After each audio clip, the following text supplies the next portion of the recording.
अस्सलाम वालेकुम स्टूडेंट्स। आज हम लोग chapter number 3 that is database design process उसके जो है वो नया टॉपिक करेंगे। Before moving on to the topic I would like to tell you about the contents of today's lecture. सबसे पहले हम प्रीवियस लेक्चर का रिकैप करेंगे। उसके बाद हम एक इम्पॉर्टेंट टर्म करने जा रहे हैं that is database design. Database design जो है वो दो तरह के होते हैं, one is conceptual database design and one is physical database design. आज के लेक्चर में मैं आप लोगों को कॉन्सेप्चुअल डेटाबेस डिज़ाइन जो है वो एक्सप्लेन करूँगी और इसमें जो डिफरेंट स्टेप्स हैं इन्वॉल्व हैं वो उनको स्टडी करेंगे हम। Moving on to the recap of previous lecture.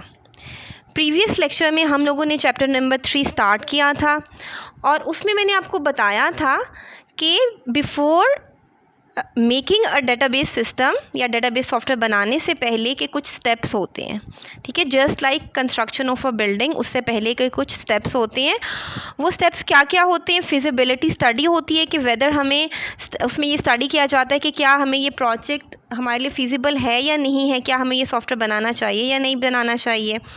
फिर उसके बाद जो दूसरा स्टेप हम लोगों ने किया था दैट वाज रिक्वायरमेंट एनालिसिस, जिसमें जिस ऑर्गेनाइजेशन के लिए सॉफ्टवेयर बनाया जा रहा होता है उसकी रिक्वायरमेंट्स की डीप अंडरस्टैंडिंग की जाती है कि वो ऑर्गेनाइजेशन की रिक्वायरमेंट्स या नीड्स एक्चुअली हैं क्या।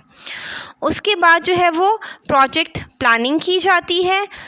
प्लानिंग के बाद जो है वो डेटा एनालिसिस होता है which is done through different diagrams, जिसमें DFTs या डिसीजन ट्रीज जो है वो इंक्लूडेड हैं। उसके बाद हमने एक और इम्पॉर्टेंट टर्म पढ़ी थी that is data modelling.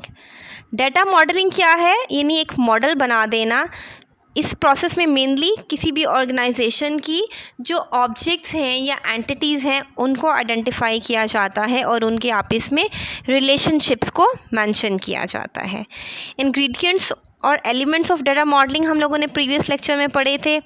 Main ingredients कौन से हैं? एंटिटीज़ किसको कहते हैं? हर वो चीज़ जिसके मुतालिक एक इन्फॉर्मेशन डेटा मेंटेन करी है, रिकॉर्ड मेंटेन करी है, वो एंटिटी होती है। फॉर एग्जांपल एम्प्लॉय एक एंटिटी है, स्टूडेंट्स एक एंटिटी हैं, कोर्स एक एंटिटी है। एट्रीब्यूट्स क्या हैं? Characteristics of an entity is called as an attribute. यानी अगर एम्प्लॉय एंटिटी है तो उसके क्या कैरेक्टरिस्टिक्स हम रिकॉर्ड करते हैं? उसका फ़ोन नंबर, उसका ID, उसका एड्रेस, उसकी पे। So all these are the attributes of employee entity or employee object. Relationships क्या है? अगर दो या दो से ज़्यादा एंटिटीज़ का आपस में कोई जो रिलेशन होता है, जिस तरह वो रिलेट कर रही होती हैं, जैसे अगर स्टूडेंट और कोर्स जो है उसका रिलेशनशिप क्या है कि a student takes the course. So relationship दो एंटिटीज़ के दरमियान में ताल्लुक़ बता रही होती है, रिलेशन बता रही होती है। Then we did cardinality. Cardinality क्या चीज़ होती है? कार्डिनैलिटी जो है वो हमने इसकी तीन टाइप्स में पढ़ी थी। 1 to 1 होती है, 1 to many होती है, many to many होती है। कार्डिनैलिटी से मुराद क्या होता है कि एक एंटिटी की जो एक अकरेंस या एक इंस्टेंस है वो दूसरे की क्या कितनी अकरेंसेस या इंस्टेंसेस या रिकॉर्ड से जो है वो मैच कर रही है। मोडालिटी क्या होती है? ऑप्शनल या मैंडेटरी।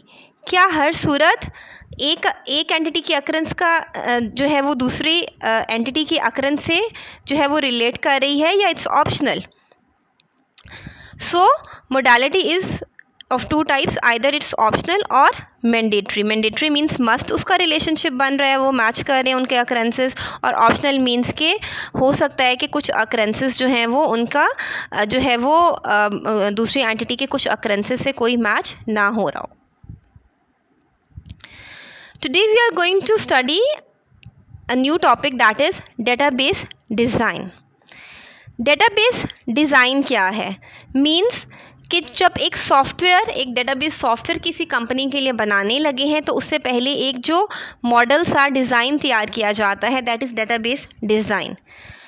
इसमें मेन पर्पस क्या होता है? डेटाबेस डिज़ाइन अब दो तरह के हैं, एक कॉन्सेप्चुअल डेटाबेस डिज़ाइन है और एक जो है वो फिज़िकल डेटाबेस डिज़ाइन है। कॉन्सेप्चुअल डेटाबेस डिज़ाइन इंशाल्लाह आज हम लोग इस लेक्चर में करेंगे और फिज़िकल डेटाबेस डिज़ाइन जो है that is the last topic of our chapter number 3, वो हम इंशाल्लाह अपनी नेक्स्ट क्लास में उसको स्टडी करेंगे और इस चैप्टर को वाइंड अप करेंगे। the major objective of database design is to map the conceptual data model to an implementation model that a particular DBMS can process with performance that is acceptable to all users throughout an organization. सबसे पहले मैं आपको conceptual data model बताती हूँ। Conceptual data model इसमें यानी बनाया जाता है। कॉन्सेप्चुअल डाटा मॉडल क्या होता है? इसमें आपकी एंटिटीज़ होती हैं और आपके एट्रीब्यूट्स बताए जा रहे हैं। Entities, attributes and there relationships. उसके बाद इस जो है आप कॉन्सेप्चुअल डाटा मॉडल बनाने के बाद आप इसके थ्रू फिज़िकल डाटा यानी कॉन्सेप्चुअल डाटा मॉडल के एंड पे जो आपको चीज़ मिल रही है वो एज एन इनपुट एक्ट कर रही होती है to physical data model, physical database design, और फिर फिज़िकल डाटाबेस डिज़ाइन उस कॉन्सेप्चुअल डाटाबेस डिज़ाइन से कंस्ट्रक्ट किया जाता है। इस मॉडल का बनाने का पर्पस क्या है कि इतनी डिटेल्ड डिज़ाइन जो है वो किसी भी ऑर्गेनाइजेशन का बन जाए कि उसके बाद ऐसा सॉफ्टवेयर बनाना एक प्रोग्रामर के लिए आसान हो जाता है जो कि किसी भी यूज़र्स के लिए जो है वो बेनिफिशियल हो या वो यूज़र्स के रिक्वायरमेंट्स पे पूरा आ रहा हो। सो अगर बहुत अच्छा डिज़ाइन बना हुआ होगा कॉन्सेप्चुअल डाटाबेस डिज़ाइन और फिर उसके बाद फिज़िकल डाटाबेस डिज़ाइन, तो प्रोग्रामर का काम बहुत आसान हो जाता है। उसको एक एक चीज़ इन डिज़ाइन से पता चल जाती है और उसके बाद सॉफ्टवेयर बनाना बहुत सिंपल और ईजी हो जाता है। Moving on to the different steps of database development process, जो कि पहले भी आपको मैं बता चुकी हूँ कि एक किसी भी सॉफ्टवेयर को बनाने से पहले उसके कुछ स्टेप्स होते हैं ना। प्लानिंग की जाती है, उसके बाद एनालिसिस, डीप अंडरस्टैंडिंग होती है, उसके बाद जो दो डिज़ाइंस बनाए जाते हैं जो कि अभी हम पढ़ रहे हैं डेटाबेस डिज़ाइन, वो कौन से होते हैं? लॉजिकल डेटाबेस डिज़ाइन और फिज़िकल डेटाबेस डिज़ाइन। सो ये दोनों जब डिज़ाइंस बन जाते हैं तो उसके बाद आपकी इम्प्लीमेंटेशन यानी सॉफ्टवेयर या डेटाबेस सॉफ्टवेयर बनाना स्टार्ट होता है। और फिर सारी आपका जो डेटाबेस रिपोजिटरीज मींस कलेक्शन यानी सारा का सारा रिकॉर्ड जो है वो आपके डेटाबेस सॉफ्टवेयर के थ्रू आपके कंप्यूटराइज्ड रिकॉर्ड कीपिंग सिस्टम बन जाता है। आज जो है वो हम लॉजिकल डेटाबेस डिज़ाइन को स्टडी करने जा रहे हैं। कॉन्सेप्चुअल या लॉजिकल, इसको कॉन्सेप्चुअल डेटाबेस डिज़ाइन भी कहते हैं और लॉजिकल डेटाबेस डिज़ाइन भी कहते हैं। वैसे इनमें थोड़ा सा फ़र्क है कॉन्सेप्चुअल और लॉजिकल में, लेकिन ओवरऑल इसको हम कॉन्सेप्चुअल या लॉजिकल डेटाबेस डिज़ाइन कह सकते हैं। अच्छा, इसमें होता क्या है, मैं पहले आपको इसकी एग्जांपल डायग्राम से बता देती हूँ, then we are going to move towards the points. यानी ये मॉडल बनाते वक्त आप क्या करते हैं? सबसे पहले एक ऑर्गेनाइजेशन में जिसका सॉफ्टवेयर बनने जा रहा है वहाँ का क्या किया जाता है? एंटिटीज़ को रिप्रेजेंट करते हैं। एक मॉडल, एक डायग्राम बनाई जाती है जिसमें एंटिटीज़ रिप्रेजेंट की जाती है। और एंटिटीज़ का मैंने आपको लास्ट लेक्चर में बताया था किस में रिप्रेजेंट करते हैं? रेक्टेंगल में रिप्रेजेंट करते हैं। फिर दो एंटिटीज़, जैसे ये पर्सन है और सॉरी इसको हम स्टूडेंट ले लेते हैं, इसको हम कोर्स ले लेते हैं। सो इनके दरमियान में रिलेशनशिप क्या है? A student is taking the course, a student takes the course. फिर इनके दरमियान में रिलेशनशिप बताया जाता है। सो कॉन्सेप्चुअल डाटा मॉडल ये देखिए बनने जा रहा है, उसमें दो एंटिटीज़ बताई जा रही हैं और उनके दरमियान का रिलेशनशिप बताया जा रहा है कि उनके दरमियान रिलेशनशिप क्या है कि a student takes the course. उसके बाद इस डेटाबेस डिज़ाइन में क्या किया जाता है? मर्ज द रिलेशंस, यानी कि समटाइम्स रिलेशंस या टेबल्स डुप्लीकेट प्रेजेंट होते हैं, उनको मर्ज कर दिया जाता है, एक बना दिया जाता है ताकि प्रॉब्लम्स अराइज मत हों।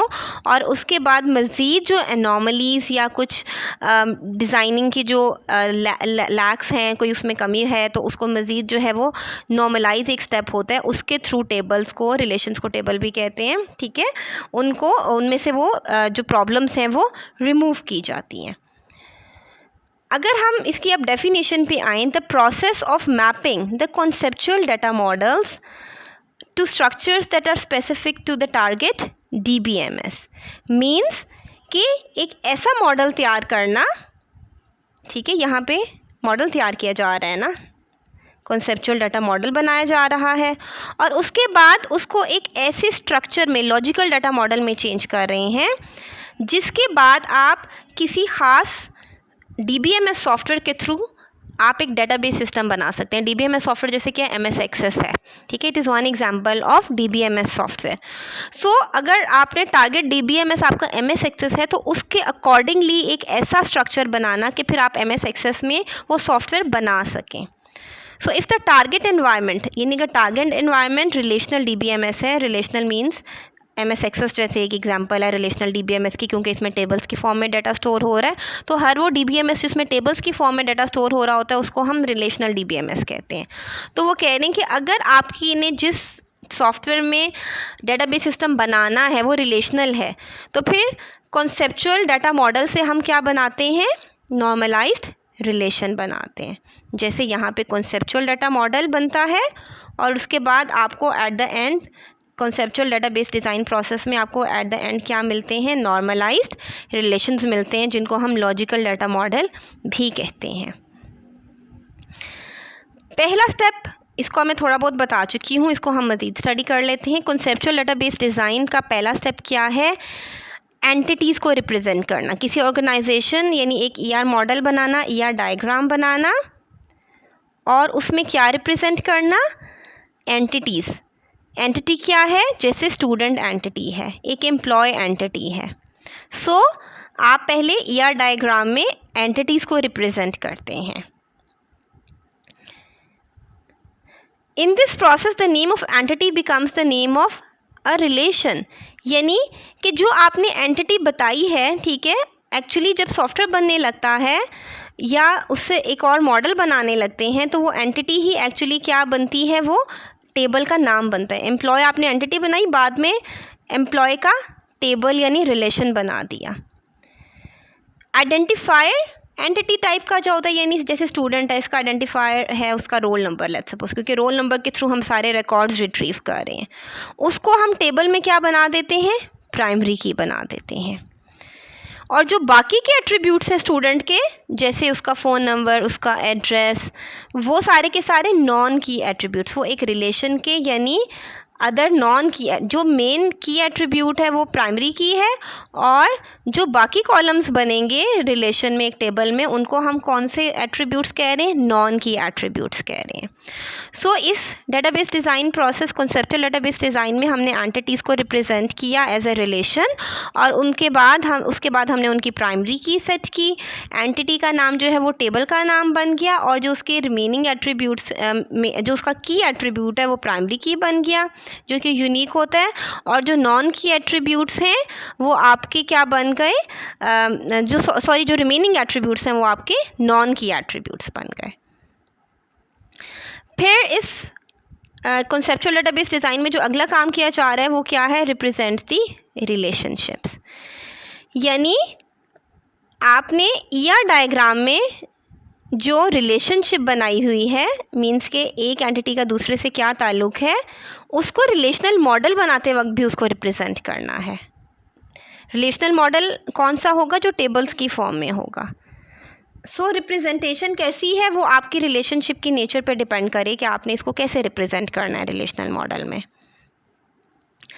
तीसरा काम क्या होता है, मर्जिंग द रिलेशंस। अब क्या होता है, in some cases there may be redundant relations, जैसे इसको मैं आपको एग्जांपल से बताती हूँ। अगर डिज़ाइनिंग करते वक्त किसी ने 2 रिलेशंस बना दिए हैं, जैसे AMP1 है और AMP2, एक अच्छा जो डिज़ाइनर होगा वो कभी भी 2 रिलेशंस एक ही चीज़ के, एक ही एंटिटी के नहीं बनाएगा। लेकिन फ़र्ज़ करें 2 रिलेशंस बना दिए गए हैं, जैसे एक AMP1 के नाम से है और एक AMP2, ये दोनों रिलेशंस या टेबल किसके बने हैं, एम्प्लॉय के। पहले वाले रिलेशन में जो उसने कॉलम नेम्स रखे हैं वो AMP नंबर रख दिया है, नेम रख दिया है, एड्रेस रख दिया है और फ़ोन रख दिया है। अंडरलाइन शो कर रही है कि ये प्राइमरी की है, आइडेंटिफायर है AMP नंबर, यानी इसके थ्रू रिकॉर्ड रिट्रीव होगा, ये यूनिक होता है। एक और टेबल बनाया गया है AMP2, इसके भी कॉलम नेम्स क्या है, AMP नंबर है, ई नेम यानी वही नेम है एम्प्लॉय का, और AMP एड्रेस बना दिया है, और बाकी AMP जॉब, AMP कोड और AMP DOB, ये 3 ऐसे कॉलम हैं जो कि AMP1 में नहीं है। सो लास्ट 3 कॉलम्स जो हैं वो इसके AMP1 में नहीं प्रेजेंट। अब एक अच्छे डिज़ाइन में कभी भी रिडंडेंसी नहीं होनी चाहिए। रिडंडेंसी के ये नहीं एक ही देखें चीज़ दो टेबल्स में क्यों रखी जा रही है। एम्प्लॉय नंबर M1 में भी है और उसी एम्प्लॉय का नंबर M2 के टेबल में भी है। This is not a good database design. आपके अच्छा डेटाबेस डिज़ाइन वही होगा जिसमें रिडंडेंसी यानी डुप्लीकेशन नहीं हुई हुई। सो आप रिडंडेंसी को इस स्टेप में रिमूव करते हैं। इन दो कॉलम्स की जगह आप क्या करेंगे, एक ही कॉलम एम्प्लॉय का एक ही टेबल एम्प्लॉय का बना देंगे, दो टेबल्स की बजाय, M1 और M2 की बजाय, और इन सब कॉलम्स को इसमें मर्ज कर देंगे, जॉइन कर देंगे। ये देखिए ये जॉइंड है। एम्प्लॉय का एक टेबल बना है, उसमें एम्प नंबर एक दफ़ा लिख लिया, नेम एक दफ़ा लिख लिया, एड्रेस एक दफ़ा लिख लिया, और उसके बाद phone, amp job, amp code और एम्प डेट ऑफ बर्थ। अब ये देखिए इन दोनों कॉलम्स में टेबल्स में जितने कॉलम्स थे वो सारे के सारे एक ही एम्प्लॉय के टेबल में आ गए हैं। इसको मर्जिंग द रिलेशन कहते हैं। सो कॉन्सेप्चुअल डेटाबेस डिज़ाइन में एक स्टेप क्या होता है कि आप रिलेशंस को मर्ज कर रहे होते हैं, जो रिडंडेंट रिलेशंस हैं, जो एक ही चीज़ के एक से ज़्यादा टेबल्स हैं। So, if two or more relations may describe the same entity type, they can be merged into one relation. So, the redundant relations must be merged to remove the redundancy. चौथा step जो इसमें किया जाता है that is normalize the relations. अब ऐसा होता है कि जब आप merging कर रहे होते हैं ना, तो sometimes there are still some redundancies, unnecessary redundancies या डुप्लीकेशन हुई हुई होती है। तो नॉर्मलाइज को हम अगले लेक्चर्स में इंशाल्लाह और डिटेल से करेंगे। फ़िलहाल मैं इसको आपको एक ओवरव्यू सा दे रही हूँ कि नॉर्मलाइजेशन का में कुछ ऐसे स्टेप्स होते हैं जिसके थ्रू जो रही सही रिडंडेंसी होती है ना, वो भी रिमूव कर दी जाती है।